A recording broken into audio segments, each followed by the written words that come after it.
Hi friends, ఇదైతే నేను డిసెంబర్లో మొత్తం ఫుడ్ బ్లాగు. సరేనా? ఇదైతే డిమార్ట్లోంచి పిజ్జా తెచ్చుకుని నేను. ఇదైతే మేఫిల్ నుంచి బిర్యానీ మటన్ది మెంటల్ ఎక్కుతుంది, మామూలుగా ఉండదు. పీసెస్ మాత్రము చాన్నే ఇస్తాడు. ఇదైతే కీమా కిచడి షాదాబ్ నుంచి తెప్పించుకున్నా. షాదాబ్లో కీమా కిచడి తింటే మెంటల్ వస్తుంది అట్లే. ఆ రోజు ఏమైందంటే కొంచెము కీమా కిచడి రెండు సపరేట్ పెట్టలే, రెండు ఒకే దాంట్లో పెట్టేసిన. అందుకంటే కీమా కొంచెం తక్కువ వచ్చింది, ఏదో ఆ చిన్న ప్యాకెట్లే కీమా. ఇది వచ్చేసి బేజా ఫ్రై కూడా భలే ఉంటుంది దాంట్లో. ఎవరన్నా తిన్నారా? ఇది వచ్చేసి ట్రైన్లోనండి. ఈ ట్రైన్లో ఫుడ్ తినాలంటే ఆ రాజస్థాన్ బీహార్ వెళ్ళినప్పుడు వరస్ట్గా ఉంటుంది, అస్సలు ఏం బాగుండదు. ఆ కొడుకులు ఎట్లా తింటారో ఏమో, అంతా సప్పగా సచ్చింటుంది. అది కూడా చల్లగా ఉంటుంది. ఇంట్లో చెప్పినారు తీసుకొని పోరా పోయేటప్పుడు అని. వద్దులే అని చెప్పిన.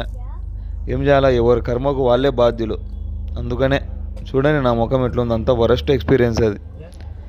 ఇప్పుడు నుంచి మీరు కూడా ఎవరన్నా ట్రైన్లో వెళ్ళేటప్పుడు ఇంట్లో నుంచే ఫుడ్ తీసుకొని పోండి కొంచెం, సరేనా? ఈ స్ప్రైట్ తాగి కడుపు నింపుకున్నా ఆ రోజు నేనైతే. మళ్ళా ఇది వచ్చేసి చార్మినార్.